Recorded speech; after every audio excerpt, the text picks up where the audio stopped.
The U.S. increased its military presence in the South China Sea. Tensions are rising in one of the most hotly contested regions on the planet, the South China Sea. The South China Sea. The rising tensions in the Pacific, a new phase in the U.S.-China rivalry. As the geopolitical rivalry between the United States and China intensifies, the Pacific Ocean is once again at the center of global attention. Recent reports suggest that the U.S. Air Force is preparing to equip its F-16 Viper fighter jets with long-range anti-ship missiles, RASM. This development could pose a significant challenge to China's naval power, which has been described as the world's largest navy. The question now is, how will this move impact the already fragile relationship between the two superpowers? What shifts will it bring in the balance of naval and aerial military strength in the Pacific? The U.S. and its allies versus China, a strategic alignment. As the U.S. strengthens its naval presence in the Pacific, its allies are aligning closely with Washington's strategy. American aircraft carriers and amphibious assault ships regularly patrol these waters, while China's People's Liberation Army Navy plan also deploys its own aircraft carrier groups and next-generation destroyers. In addition, Japan, Australia, and even the United Kingdom frequently participate in joint military exercises in the region, signaling their solidarity with the U.S. This growing alliance places China in a difficult position.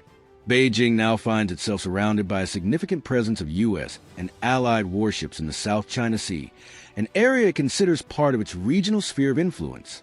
The U.S., following a policy initiated under former President Donald Trump and continued under President Joe Biden, has intensified naval patrols and joint exercises to challenge China's maritime claims. The presence of U.S. allies in the Pacific further complicates matters for China. The Royal Australian Navy frequently conducts exercises with the U.S., while the British Navy occasionally deploys its aircraft carrier groups to the region as part of its Indo-Pacific strategy. These coordinated military activities reinforce the message that the U.S. is not acting alone in countering China's expanding naval ambitions. The impact of RASM on U.S. military strategy.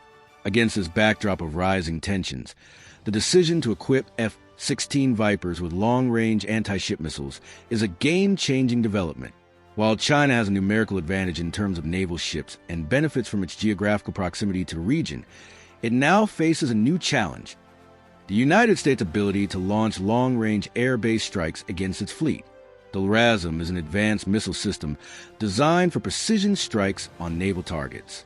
Previously deployed on larger aircraft such as the F/A-18 Super Hornet and B-1B Lancer, its integration into the widely used F-16 represents a significant technological advancement.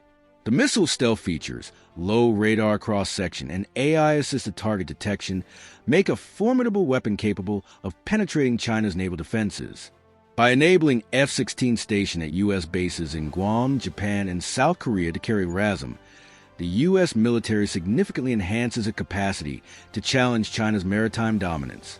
This means that, in the event of a conflict, U.S. forces could launch multiple missile strikes from the air, placing immense pressure on Chinese warships operating in the Pacific. How will China respond? China views this development as a direct threat to its security and regional influence.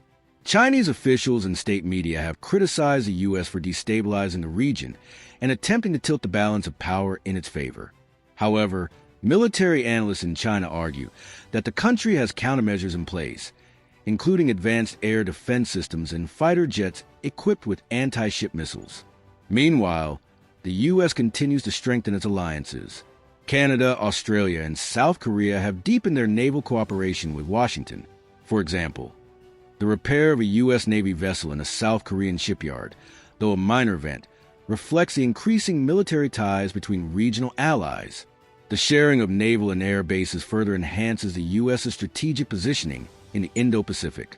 A shift in the balance of power? The integration of RASM into F-16s marks a crucial step in the U.S. containment strategy against China. This capability allows Washington to deploy a vast number of missile-equipped aircraft across the region, creating a persistent aerial threat to Chinese naval forces. However, challenges remain in adapting the missile system to single-engine aircraft like the F-16, as factors such as weight, range, and avionics compatibility must be addressed through extensive testing. While the exact timeline for the full deployment of this capability remains unclear, the urgency with which the U.S. is pursuing the project highlights its strategic importance. If successfully implemented, it could give the U.S. an edge in naval and aerial operations, potentially altering the balance of power in the Pacific. The growing arms race, what lies ahead as the U.S. enhances its military presence in the Pacific. China is rapidly modernizing its defense systems. It has developed anti-ship ballistic missiles, such as the DF-21D, designed to target U.S. naval forces, and is expanding its fleet of air defense destroyers. The competition between these two military giants is escalating, making the Asia-Pacific one of the most militarized regions in modern history. Looking ahead, analysts debate whether this arms race will deter conflict or increase the likelihood of a confrontation. While the U.S. enjoys superior global logistics network and strong alliances, China holds the advantage of proximity and a growing military-industrial base. Will the addition of LRASM-equipped F-16s significantly boost U.S. power in the Pacific? Or will China's expanding naval and air defenses offset this advantage? More importantly, does this arms buildup lead toward peace through deterrence, or does it set the stage for a larger conflict? The answer remains uncertain, but one thing is clear.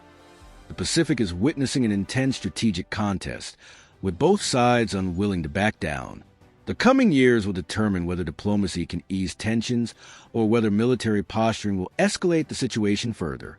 What do you think? Will these developments reshape the power dynamics in the Pacific? Share your thoughts in the comment below. And don't forget to subscribe to our channel for the latest updates and analysis.